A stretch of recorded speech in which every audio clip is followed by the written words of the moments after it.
Welcome to Keeping Current, your only source of news. On today's episode, historic peace treaty signing in Kenya, an illegal tax trap in Monaco prompts concerns throughout Europe, and conservative Japanese visual artist has exhibit crushed in Canada. But first, is water too accessible? I think the better question here today is water too clean? I think it's something reasonable to ask. Do some communities deserve clean, accessible water sources? That's just one easy way to crush innovation and the spirit of capitalism. What we're seeing throughout North America, without naming names, is frankly communities who might fall in the non-Christian category. Now, do Christians deserve clean, accessible water more than others? That's a very great question to ask, and we have plenty more in our show today.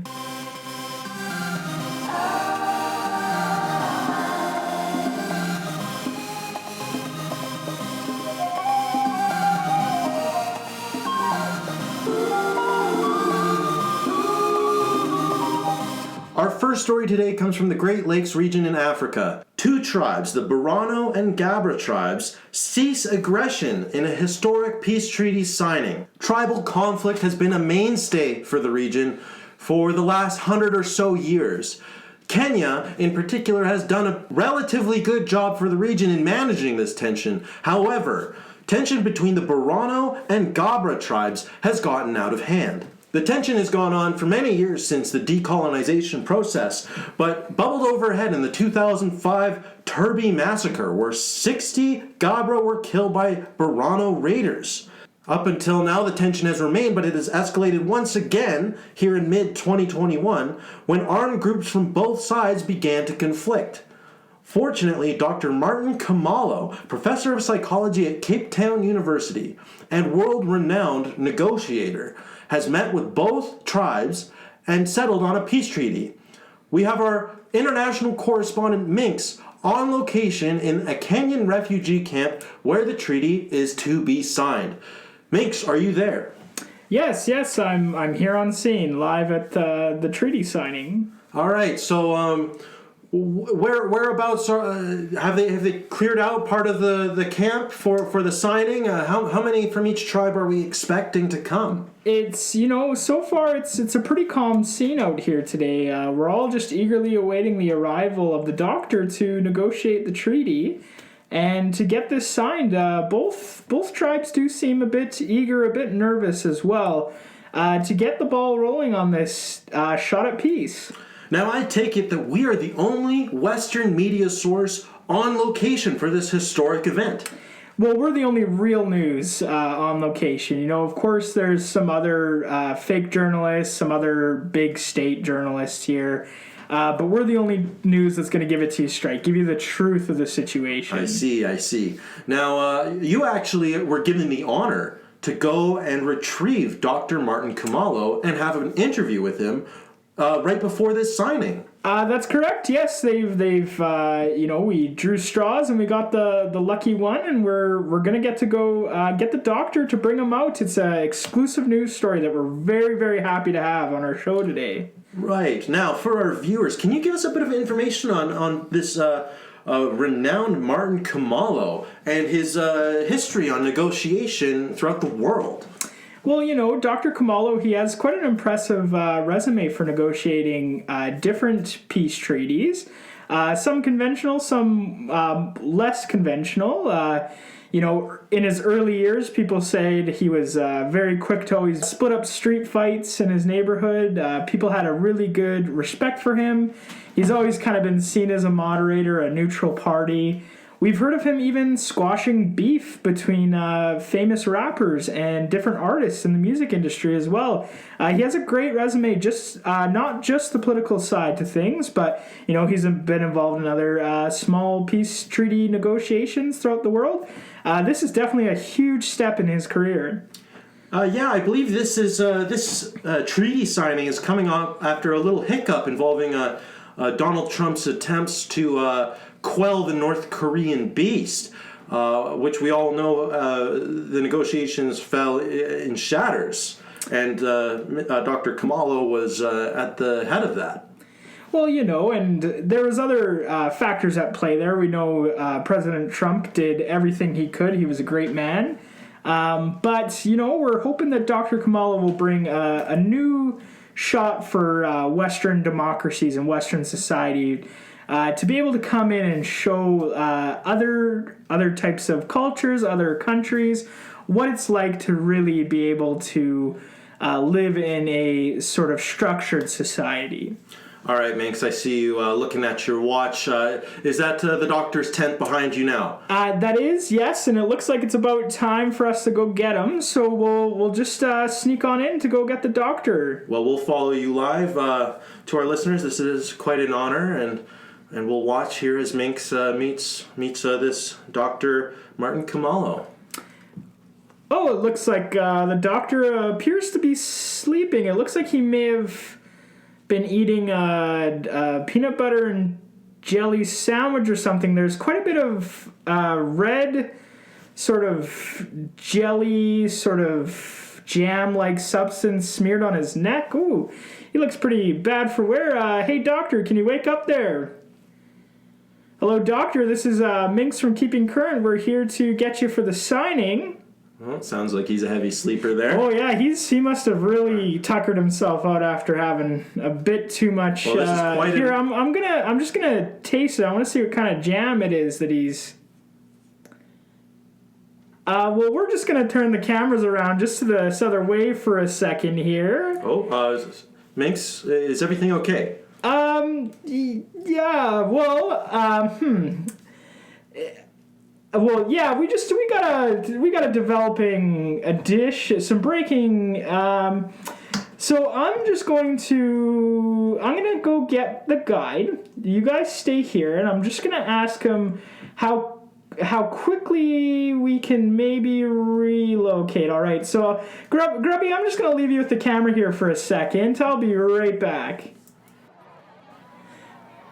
So it appears that both tribes are here. So we're just going to quietly lower our voices, crew, and we're going to slowly hide here underneath or by the cot in this. Oh boy, Minx, is the signing still going to continue? Well, I feel like a breaking news story is developing. We may not get that signing we were all hoping for. Do we have the condition on Dr. Martin Kamalo? That was a gunshot. So I'm gonna look under the tent here again, and yeah. So there is quite a bit of blood. That is to report that is now a lot of blood. So belonging to who, Minx? To countless bodies from either tribe. So to update the viewers, it turns out the doctor was not sleeping and he was not consuming a peanut butter and jelly sandwich that he had spilt all over himself. It appears the doctor has been murdered or killed or who knows what, but the word has gotten to those tribes, and oh boy, those are quite some loud gunshots. They're getting closer to the tent here. Oh, that wasn't a gunshot, but did you pick that up in the studio there? It sounds like the gurgle of a man who's just been stabbed. Oh. You can hear the pressure of his internal cavity disrupt from that penetration of that blade. It's not a great thing to hear out here on the field. I'll tell you that. So, Minx, I'm taking it that this peace treaty signing is not going according to plan. Paul, do you still have those contacts in the village there? Minx, are you there? Paul, are your phone are you connected to the program? Cell phone? Is it going to pick up? Well, to here our are audience, so everyone. What I'm going to need you to do, we've lost connection with Mike. We've got some connections here. We're going to need to crawl through the just underneath the tent over this way towards those bushes. Get out. I can see that way, and we'll just crawl, everyone. We'll get there, and we're gonna wait, a couple minutes until the warfare subsides. All right, it sounds like Minx and then we're gonna get our contacts in the village, hopefully to get us out of here to leaving the scene and quickly attempting to leave the a country. plane. And then once we get to the plane, we're going to go back to a more stable, structured society. In fact, yes. So everybody, let's just go quickly here now.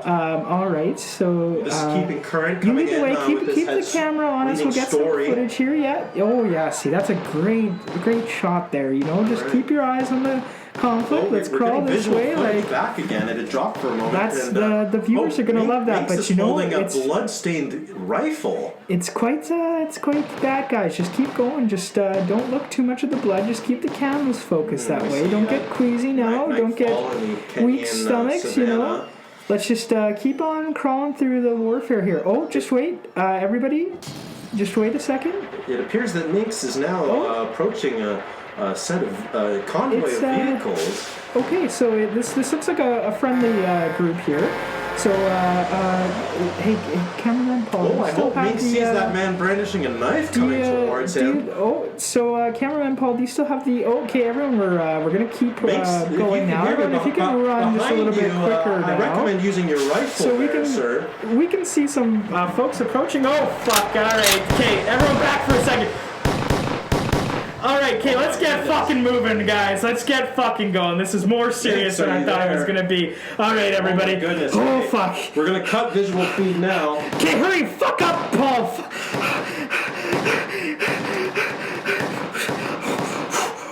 Fuck, goddamn. Okay, we have Minx moving. Paul, our cameraman, with him.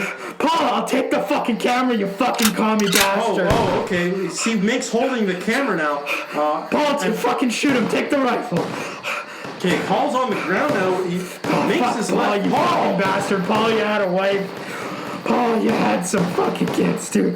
All right. Survival of the fittest, you know. Lost in the African darkness, in the middle of this reemergence of this Borana and Gabra tribal conflict there in the Great Lakes region of Kenya. Ah, Jesus Christ. Oh, okay. The feed is lost. We'll have to catch up with Minx later on. Hopefully he got out of there. All right. Let's move on to our next story. 5 Swiss bankers thought to be implicated in a German tax scandal last year were taken in a clandestine maneuver in Monaco over the weekend. The 5 bankers were transported in secret out of the tax haven city-state and are now awaiting trial in the European Union economic juggernaut. Civilian footage of the incident leaked online, and the Monaco government is now furious. On location in Monaco is Minx, preparing to meet with the Minister of State, Pierre Durtot. Minx, we take it over to you. Yes, we're just waiting for Minister Durtot to arrive here, and I think I see him. Bonjour. Hello, sorry, sir. Could you just please? We have an American audience. We'd like you to speak American. Just oui. Yes, of course. If you could just say hello. Hello, how are you? There we go. Hello, how are you? Thank you, sir. Monsieur Minx. Mr. Minx, yes, I'm doing well. Yes. So we have the French, you have the American. Yes, apologies. Exactly. You know, we never quite got along. I wish to be as accommodating as possible. That's true. We'll try to get through this as quick as we can, because I'm sure neither of us likes being here right now. Let me shake your hand, good sir. No, thank you. Good sir. No, thank you. Anyways, don't do that in America, I see. It's a cultural tradition, but I just like to keep my hands clean. Have you got any cheese baguettes? Vin? No, not my cuisine. I like meat, potatoes, American things. Oh, of course. Yes. Oui. Yes. Oh, okay. So these 5 Swiss bankers were taken illegally from these German European bullies. We see the Deutschland state routinely swing its weight around the European Union, asking for austerity in Greece and Italy and Spain and Portugal, and now they think they can walk all over Monaco. The great state of Monaco. Yeah, and you know what? To our show, we absolutely hate seeing this kind of just big government oversight, this sort of bully tactic, as you phrased it, where they can just come in and tell civilians, countries, whoever. They think they can tell anyone what to do with their money and how to use it, how to store it, how to spend it, whatever the case is. So I think we are two countries. We see eye to eye on taxation and the role of big government. We see it as an opportunity for free enterprise to grow and expand as they will, and let the will of the people. And we are in direct conflict with a large government within a larger intergovernmental apparatus. Take advantage of us. Yeah, absolutely, Minister. We do agree in those areas. I'm sure there's plenty we wouldn't agree on, but I'm not afraid to admit that we do agree on those core issues. So please tell our viewers, what are some things we can do to help out this what seems like this wrongful imprisonment? Unfortunately, our protests, they fall on deafened ears. All we can do is appeal to the European Economic Community and some intergovernmental policing bodies. But we think that this problem should be resolved in an honorable, non-bureaucratic form. We believe Germany should release the Swiss bankers back to us and allow us to send the Swiss bankers wherever they wish to go. So, Minister, you have a unique perspective here. Can you tell our viewers more about what really is happening with this case? What's going on behind the scenes? Yes. Well, these bankers, they were involved in some European scandal involving, I don't know, slavery of the children deep in the Amazon, a Swiss German enterprise overseas in Brazil, something with Cornet de Hombre. Oh, that's a great business partner. We of course. I've met the CEO several times. Yes. Yeah, we're big fans on the show. Anyway, the bankers, they funneled money. They laundered it, or accused allegedly, and part of some plot to indoctrinate and abuse young children.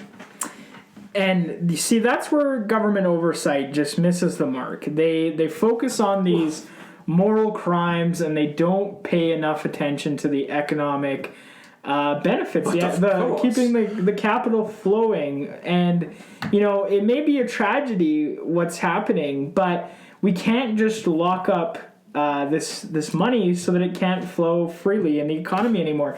And plus, realistically, all the greatest moral conflicts can be resolved through economic sanctions, warfare, all those sort of tactics, instead of just, government overstep. If you don't like child slavery, get a job, start a fundraiser, build capital, and stop it. That's the only way you can do it. These prison tactics, these tactics of law just don't work.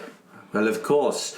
I'm no banker. I'm not familiar with the economic field in Brazil, but I feel like if the children were intended to be protected, the government there would protect them. I do not see it in the place of Germany to punish these bankers for merely investing in great enterprise. It's absolutely just appalling that these German, I don't even know what to call them, just something bad, fascist? Just something synonymous with being bad and being German.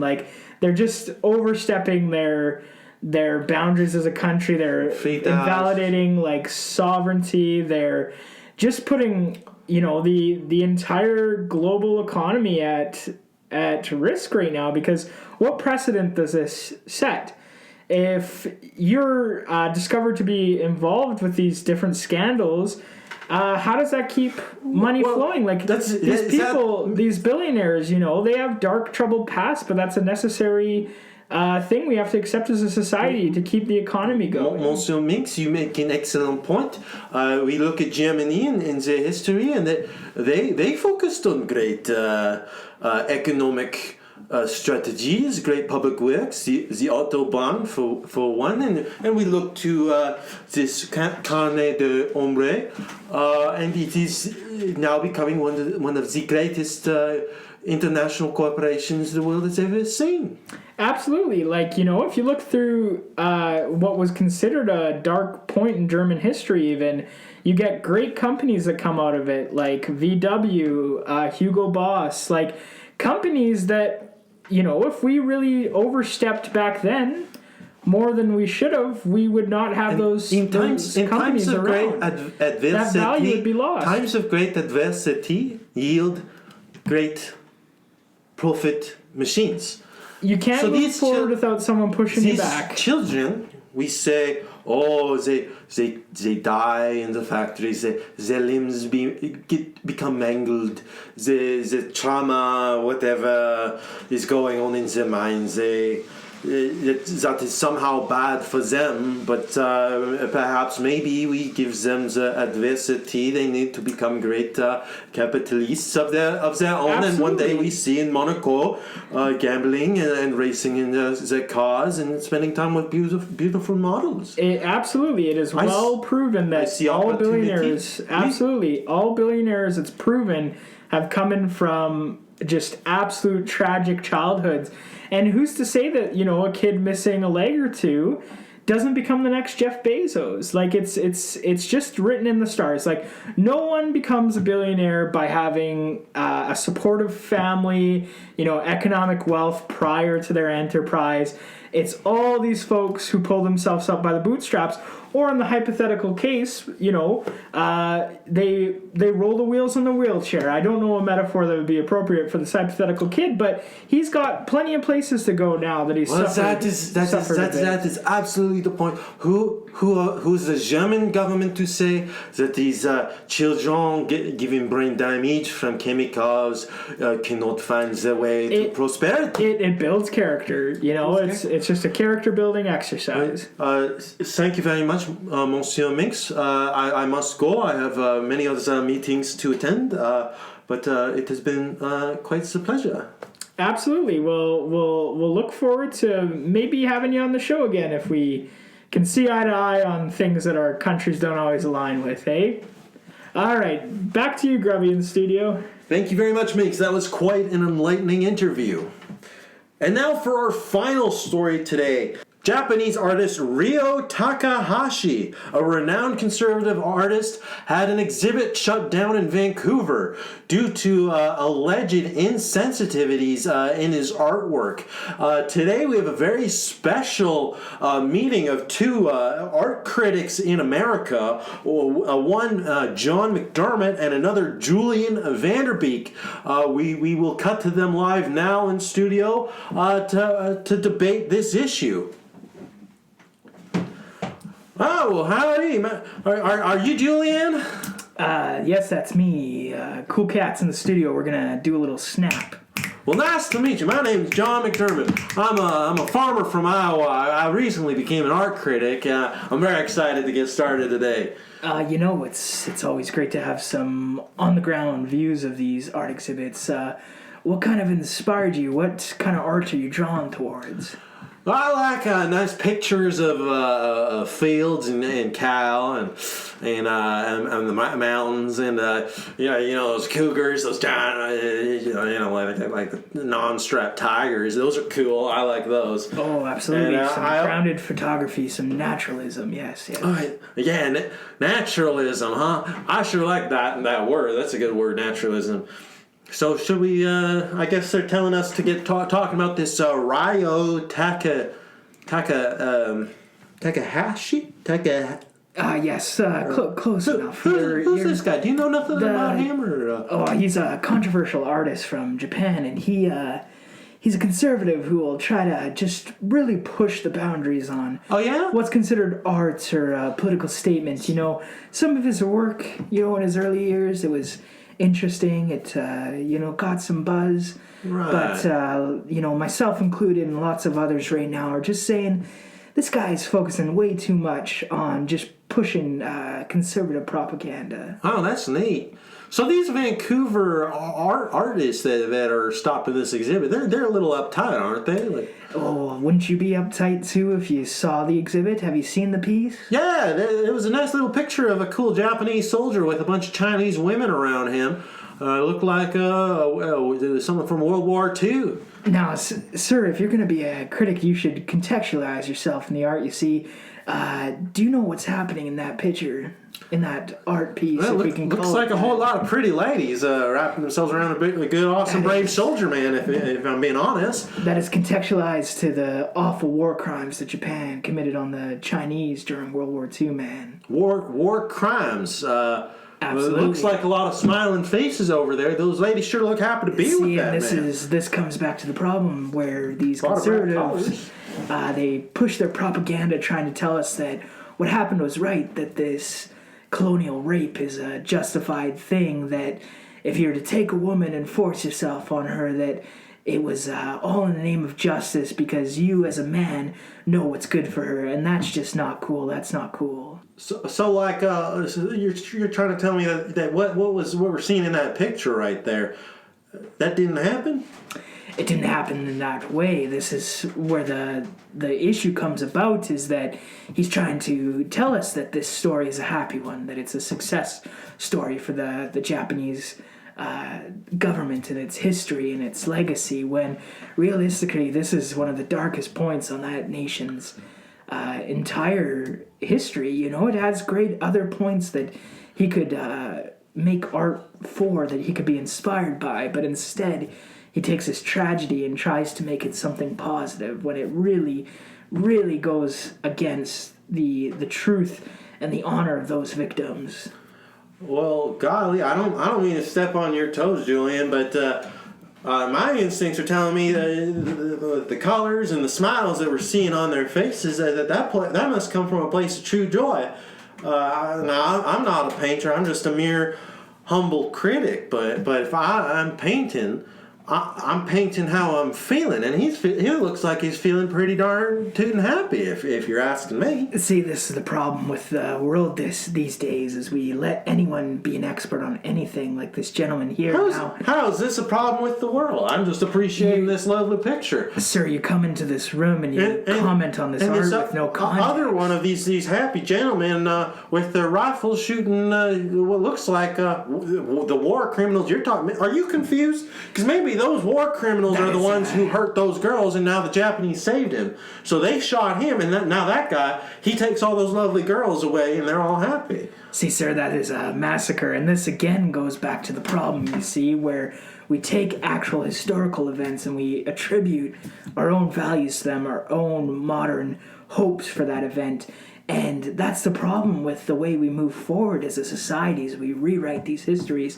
We push this propaganda and try to tell people that what Japan did to the Chinese was justified, when it really wasn't. It just wasn't cool. It wasn't cool, man. It was not cool, man.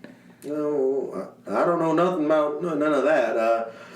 It says here this Ryo Takahashi has had a couple statues taken down. He put them up all around like Singapore and Vietnam and all these places. And what were these statues of?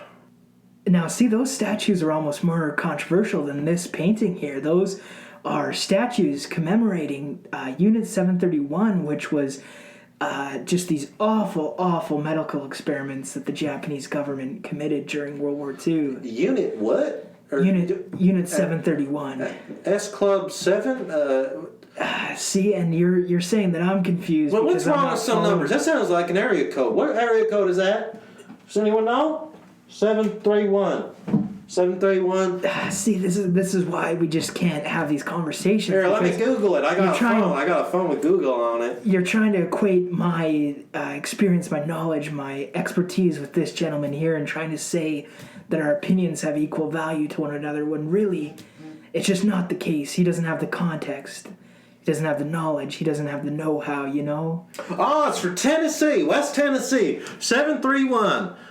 There we go, yeah. And but not the Memphis area. He's gonna, and I bet you he'll try to justify this as some sort of example of just American nationalism. Well, and you the seem like benefits of a it. pretty big brain city folk, and I know you're kind of, jibbing me around. I'm the new guy on the block, but I googled the statue, and it looks like a group of some perfectly good scientists who maybe did some good research here and there, and what's wrong with that? What's wrong with remembering our great doctors and great scientists? That would be a more appropriate statue for him to erect, but clearly he chose. Yeah, there we go. He specifically chose to not honor good doctors and doctors who have actually brought important research to the field and who have saved lives.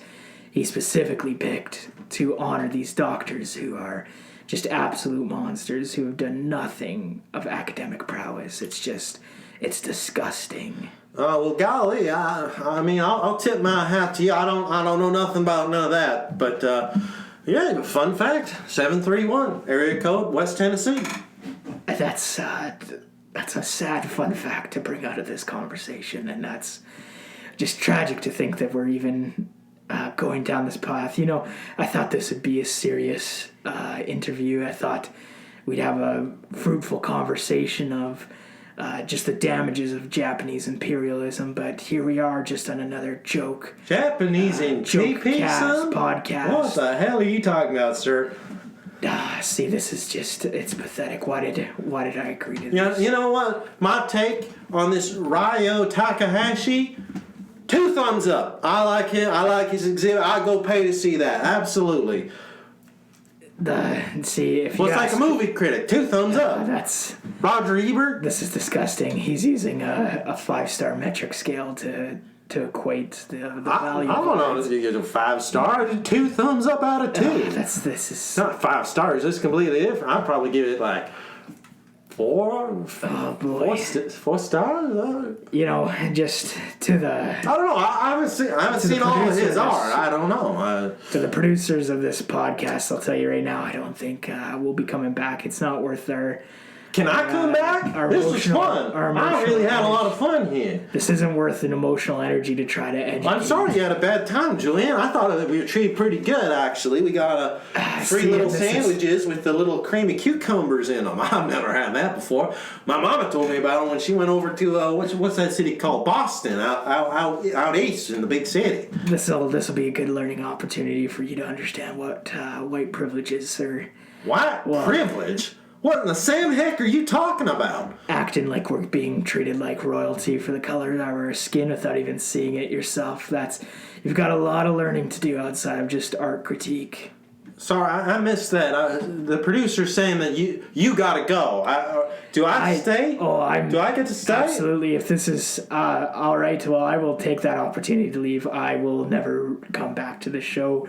It is just a disgusting conservative propaganda. It's neoliberal fascists. It's a bunch of bootlickers, and you don't even care about art. Golly, he's got a snake up his boot or something. Well, like I said, Ryo Takahashi, I'm a big fan. I love to see them pictures again someday, maybe a couple of those statues. I don't know what else to say about it, so I'm shooting it back to you, Grubby, in the studio. All right, what a excellent little pairing there, Minx. You were listening in on that, correct? Oh, it's just an utter. Oh, it's cringy to hear that. That Julian nerd, huh? Oh God, Holy, I had no idea about him. He was kind of a. Yeah, I think we need to. Cringy. Well, it's a tough conversation to have, but we may need to screen guess. Did he talk about white privilege? Oh yeah, he brought up all the toolkits of those joke liberals, those socialists. Well, I'm with that John McDermott character. Absolutely, he had some great insight. He was a free thinker. That's right. He spoke his mind. He spoke his heart. I know very little about this Japanese imperialism, as this Vanderbeek referred to it as. Yeah, those are just fancy words those academics use All to try to. I know is that I'm a big fan of sushi with the wife. Yeah, absolutely. And my Sony television. I have no problem with the Japanese. I mean, damn kidding, them for Pearl Harbor. Damn them. Damn them and their children. But we'll also, never forget that. Yeah, but domo arigato, Mr. Domo Roboto. arigato, Mr. Roboto. I was just thinking that when I heard the name Ryo Takahashi. I was thinking, is that the guy who sang that song? We'll have to look that up. Could be. Very excellent stuff. Well, John McDermott, thank you so much for coming in, sir. We'll be sure to have you back again next week. Now, I guess that's the end of the show. What a good show, an excellent show we had this week. Keeping Current is back. Better than ever. Thank you very much for tuning in. And remember, this is your only source of news.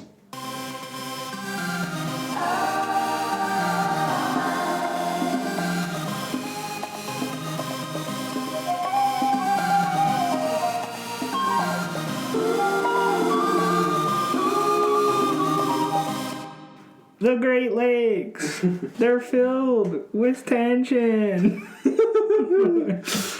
The tension is too much. Oh no, Africa, it's broken. Peace in the Middle East.